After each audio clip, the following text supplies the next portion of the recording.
आप ठीक हैं। खौफनाक चुड़ैल की केस नंबर 15 पार्ट 15 पेशे खिदमत है। इसके बारे में भी अपनी राय दीजिएगा, मुझे शिद्दत से इंतज़ार रहेगा।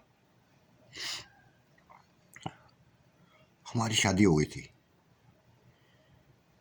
ये सब इतनी आसानी से काम हुआ था, इतनी आसानी से काम हुआ था कि हम सोच भी नहीं सकते थे। हमारे वहम गुमान में भी ना था कि इतनी जल्दी ये काम हो जाएगा। ना किसी गांव वालों ने इतराज़ किया, ना निशा ने कोई इतराज़ किया, बल्कि निशा ने खुशी से ये काम कर दिया था। मेरे अंदर निशा की इज्जत बढ़ गई। उसने मुझे मेरे प्यार से मिला दिया था।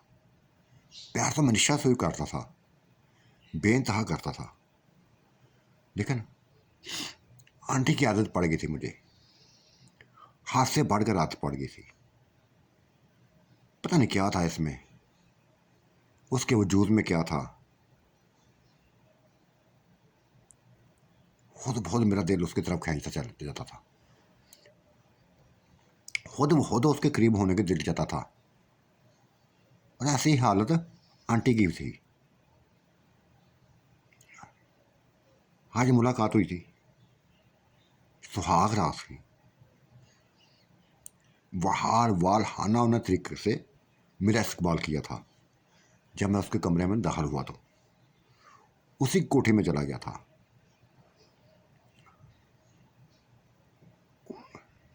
अपने बिस्तर से उठी, मुझसे लिपट गई आंखें, मेरे गले में अपनी बाहें डाल दी, गहरी नज़रों से मुझे देखने लगी थी। फिर मेरा माथा चूम लिया, मेरे गालों को चूम लिया, मेरे होंठों को चूम लिया और कहने लगी, सुजात, खुदा ने मेरी फरियाद सुन ली है, मेरे दिल की ख्वाहिश को पूरा कर दिया है। मुझे यकीन नहीं आ रहा था, मुझे यकीन नहीं आ रहा कि निशा इतनी जल्दी मान जाएगी, इतनी जल्दी मान जाएगी। मुझे गांव वाले की इतनी टेंशन ना थी। गांव वाले मानते या ना मानते, मुझे क्या लेना देना था उनसे। मुझे सिर्फ निशा की फिक्र थी कि क्या सोचती, क्या मेरे बारे में सोचती, कि मैं क्या करने लगी हूँ। मेरे अंदर ऐसी ऐसी क्यों क्यों हाशियाँ पैदा होने लगी हैं। क्यों कर मैं अपने मर्द को, एक मर्द को अपना आप देना चाहती हूँ।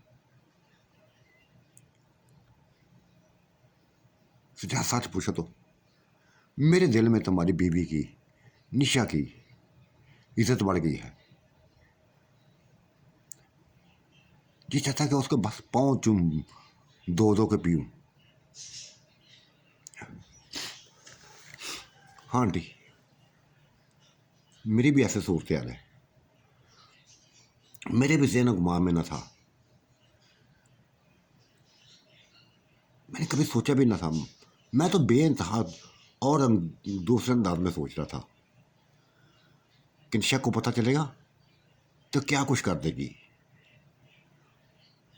मुझे तो अपनी जान का खतरा था, तुम्हारी जान का खतरा था कि वो हम दोनों को ख़त्म कर डालेगी, मार डालेगी। लेकिन ऐसा कुछ भी नहीं किया उसने, कुछ भी नहीं किया। आराम से प्यार से हमें कर दिया, ऐसे जैसे बस क्या बताऊँ, मेरे दिल की ख्वाहिश पूरी हो गई है। निशा ने मेरे दिल की ख्वाहिश को पूरा कर दिया। आंटी बहुत प्यार करने लगा था, मुझसे बेइंतहा प्यार करने लगा था। बस अगर तुम मेरी तरफ दिलचस्पी ना लेती, मेरे करीब ना आती, तो मेरे अंदर खौफ ही रहता। एक ही खौफ रहता कि तुम कुछ भी कर सकोगी, मुझे बदनाम कर दोगी, रसवा कर दोगी, मुझे मेरी ही नज़रों से गिरा दोगी, और हो सकता है गाँव वाले क्या सलूक करते मेरे साथ। लेकिन आंटी तुमने ऐसा कुछ भी ना किया। उस हादसे के बाद, उस वाक़ये के बाद तुमने खुद को मेरे करीब कर दिया, खुद को मेरे करीब कर दिया, और फिर ऐसा करीब किया, ऐसा करीब किया कि करीब ही होते चले गए, करीब ही होते चले गए, यहाँ तक कि शादी कर ली। मेरी बात सुनकर गहरी सांस ली थी। हाँ, याद है मुझे जो वो रात भी, जब तुमने मेरे साथ ज़बरदस्ती की थी। लेकिन उस ज़बरदस्ती ने मेरा सुकून बर्बाद कर दिया, मेरे अंदर हलचल पैदा कर दी। मैं बूढ़ी औरत न थी, 40 साल औरत हूँ, हज़ारों मंगे हैं मेरे अंदर जो मेरा शोहर पूरी न कर सका था, तुमने पूरी कर दी। मेरे पास ऐसा जिस्म लेकर आए कि जो मेरी सोच में भी ना था, जो मेरी सोच में न था। तुमने ऐसी ताकत दिखाई जो मेरा शोहर न दिखा सका था, कभी ना दिखा सका था। यूँ समझे कि तुमने मुझे बेबस कर दिया था, बेनिचोड़ दिया था मेरे। क्यों न तुम्हारी तमन्ना करती फिर? हाँ, जब तुम मुझे खींच के कमाद के अंदर लेके गए थे, उस वक्त मेरी हालत ऐसी थी कि तुम्हें मार डालूँ, ख़त्म कर डालूँ। लेकिन तुम ज़बरदस्ती में बहुत आगे बढ़ गए थे, मेरी एक ना सुनी,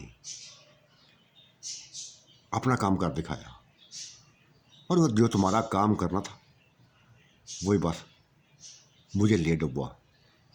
उसी काम ने मुझे तुम्हारे करीब कर दिया।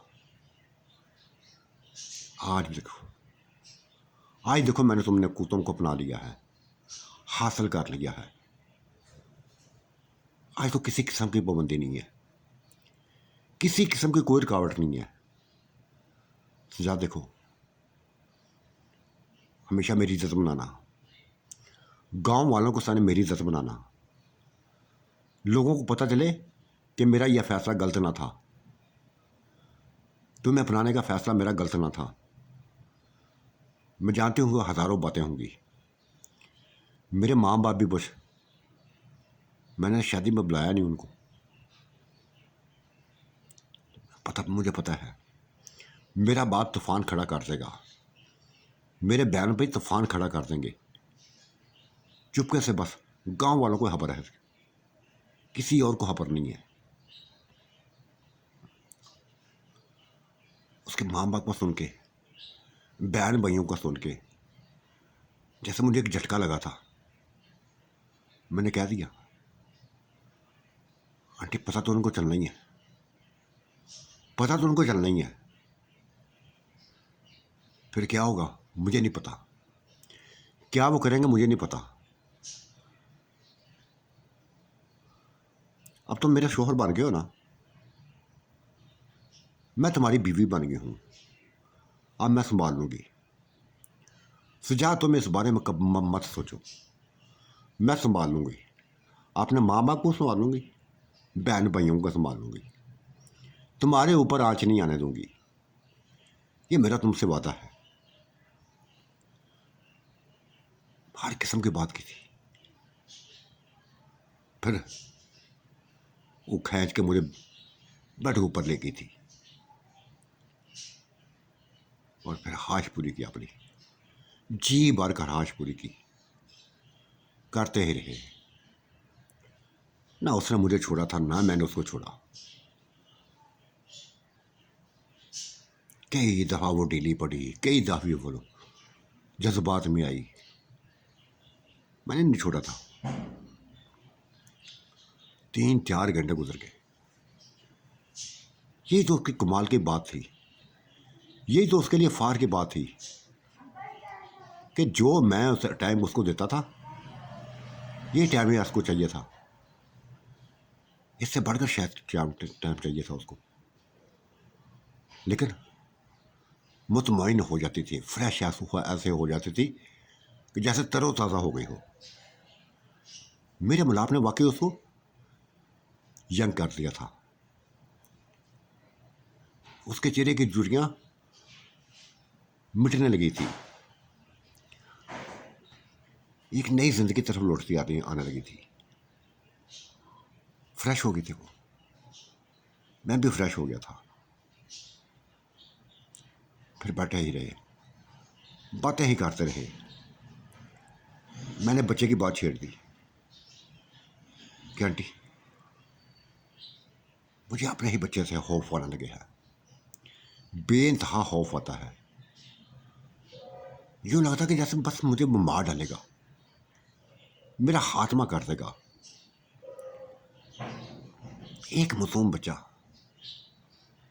ऐसे मुझे दिखता है, ऐसे जैसे कि मैं काम जाता हूँ। वो बोली,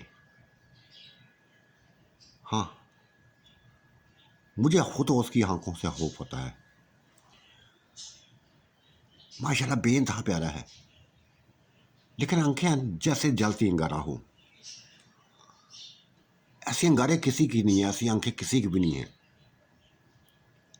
इसकी आंखें सबसे हटके हैं, सबसे हटके हैं। मुझे भी खौफ होता है, लेकिन मेरा खौफ इतना नहीं है जितना तुमने अपने आप पर सवार किया हुआ है। तो सवार मत करो, तुम्हारा बेटा है वो, ठीक है। और देखो, तुम्हारी बीवी उससे बेइंतहा प्यार करती है, उसके बगैर रह भी नहीं सकती।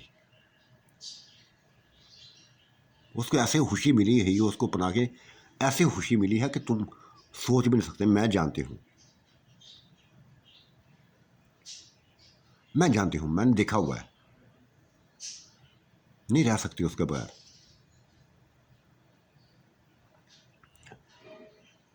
आंटी सही कहती हो। आंटी जिसका नाम बल्कीस था, उसने अपना नाम बल्कीस बताया था, लेकिन मैं आंटी के ला आंटी बस जाता था। हालांकि वो मेरी बीवी बन चुकी थी, निकाह हो चुका था, लेकिन ज़बान में बस आंटी का लफ्ज़ था। वो भी ना रोकती थी, कहती जो दिल करता कहो, बस मुझे अपने अपने आप से लग मत करो। ना मैं लागू होना चाहूँगी, ना कभी ऐसा सोचना चाहूँगी।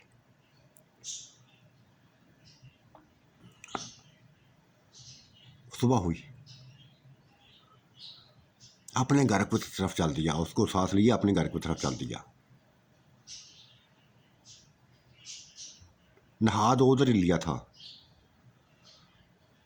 घर आगे से निशा बस बच्चे के साथ खेल रही थी, खेलती हुई दिखाई दी। मुस्कुराती नजरों से उसने मुझे देखा था, बल्कि आंटी को देखा था, वेलकम किया था, अच्छे अंदाज में वेलकम किया था। और फिर हमारे लिए चाय तैयार कर दी, नाश्ता तैयार कर दिया, जो हमारे आगे रख दिया था।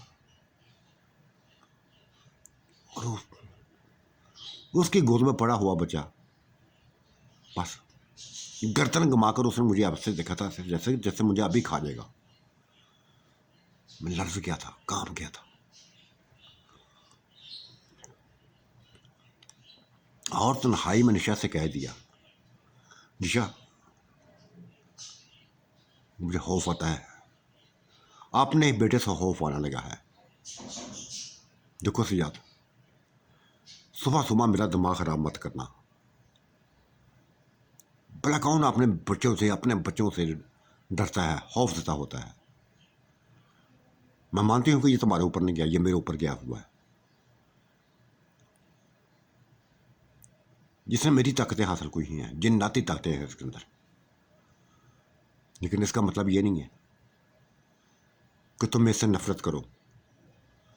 अगर नफरत करोगे तो फिर सुजात मत सोचना, मैं बेइंतहा प्यार करती हूँ अपने बच्चे से, अपने बेइंतहा बच्चे से प्यार करती हूँ,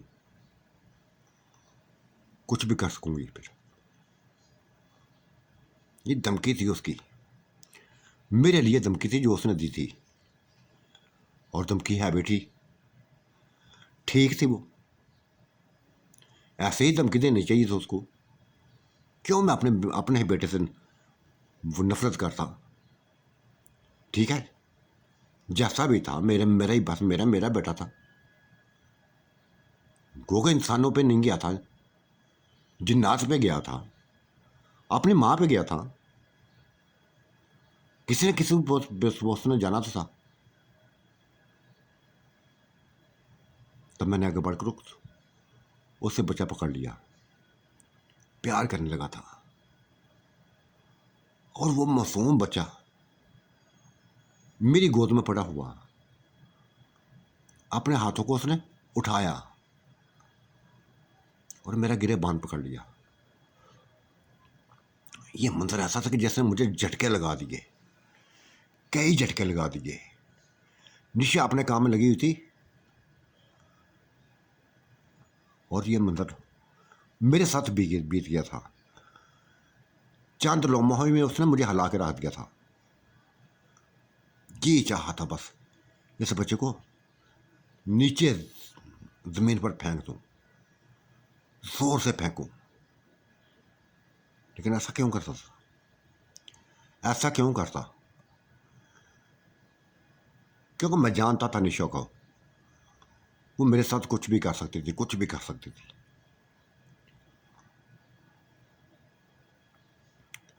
बर्दाश्त कर लिया,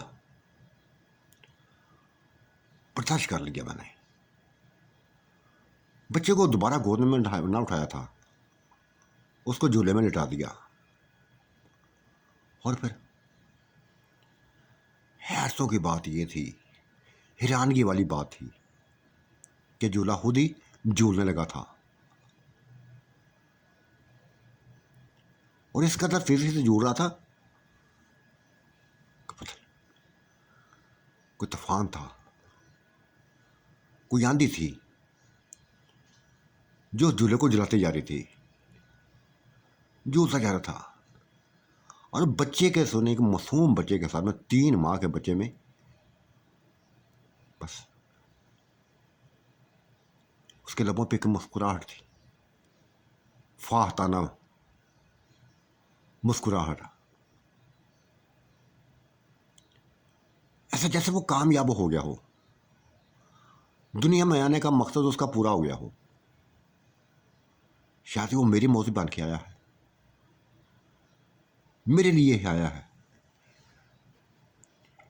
एक एक चीज पर नजर थी उसकी, अपनी मां पर नजर थी और बिल्किस बेगम पे भी, बिल्किस आंटी पे भी उसकी नजर थी। कभी मुझे देखता, कभी बिल्किस आंटी को देखता, कभी अपनी मां को देखता। और इस अंदाज से देखता, इस अंदाज से देखता कि मैं काम जाता। कई दफा तो बिल्किस आंटी भी जब काम जाती, कुछ नहीं कहती थी, उसके मां के सामने कुछ ना कहती थी, लेकिन लाजगी में मुझे बेइंतहा बहुत कुछ कह जाती। कसयाद, तुम्हारी बातें हकीकत हैं। ये बता, ये बच्चा यूं लगता है कि बस किसी और महलूक की पैदावार हो, किसी और महलूक की पैदावार हो। क्या बताता मैं उसको, क्या बताता? चुप रह गया था। कभी कभी हाँ लगता मुझे भी है आंटी, कभी कभी मुझे भी ऐसा लगता है, लेकिन ऐसा नहीं, ये सिर्फ मेरा वहम है, ये मेरा वहम है, इसके अलावा कुछ भी नहीं है।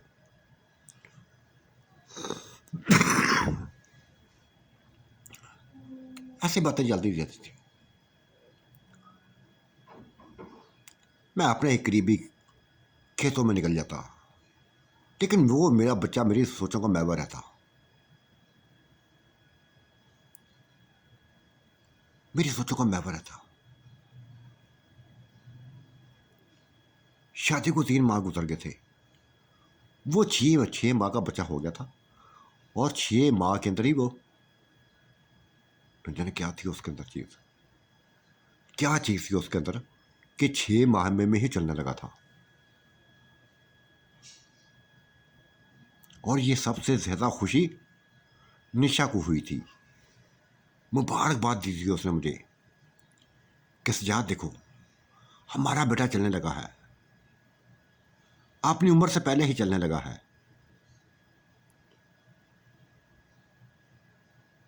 मैं मुस्कुरा दिया था।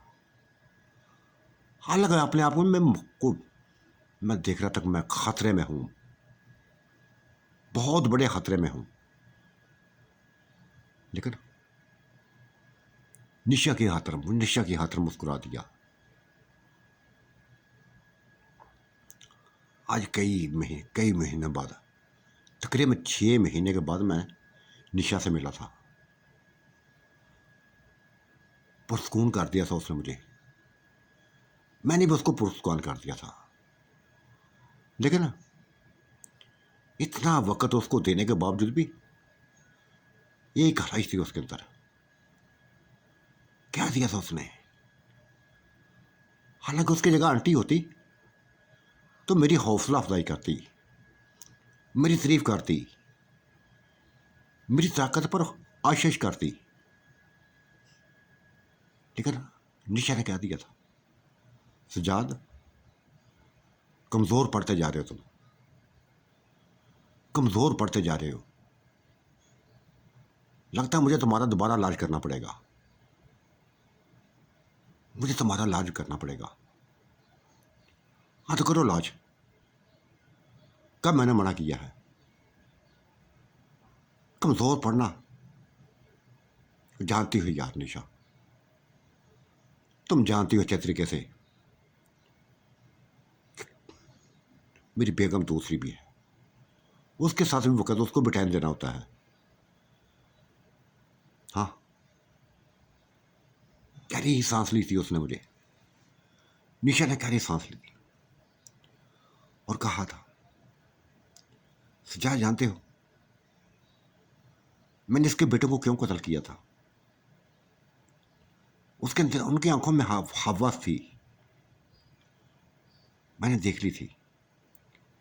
लेकिन जो बात उन्होंने मुझे बताई थी वो मेरे पांव तले से जमीन खींच लेने के बस मुतरादिफ थी। क्या बात बताई थी? मैं चूंकते हुए बोला था। वो बोली, उन दोनों ने तुम्हें देख लिया था, अपनी मां के साथ देख लिया था, अपनी मां के साथ देख लिया था, गंदी हालत में देख लिया था, ऐसी हालत में देख लिया था कि नफरत होने लगी थी उसको। उन दोनों को अपनी मां से नफरत होने लगी थी। तुमसे नफरत ना हुई थी, तुमसे बदला लेने के लिए, अपनी मां की जिल्लत का बदला लेने के लिए, जो कुछ तुम करे थे उसका बदला लेने के लिए बस मुझ पर हमला आवर हुए थे।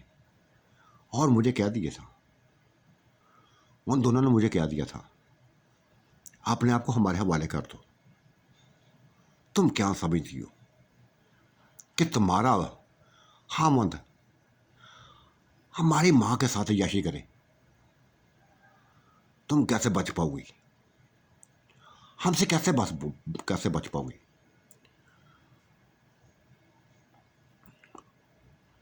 उनकी आंखों में एक तूफान था जो मैं देख लिया था। मैंने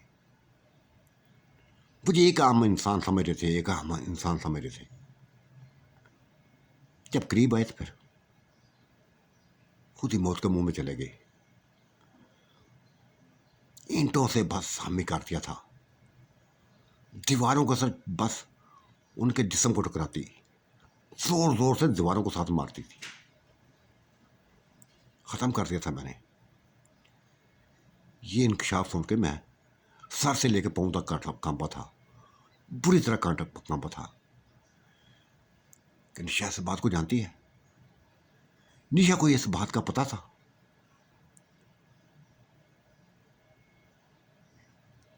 बस ये बात मेरे अंदर बैठ गई थी। तो साथियों, आज का मंजरनामा कैसा लगा? अपनी राय से ज़रूर नवाजिएगा। अल्लाह आपका निगहबान, मेरा भी निगहबान। अल्लाह हाफिज़, बाय बाय।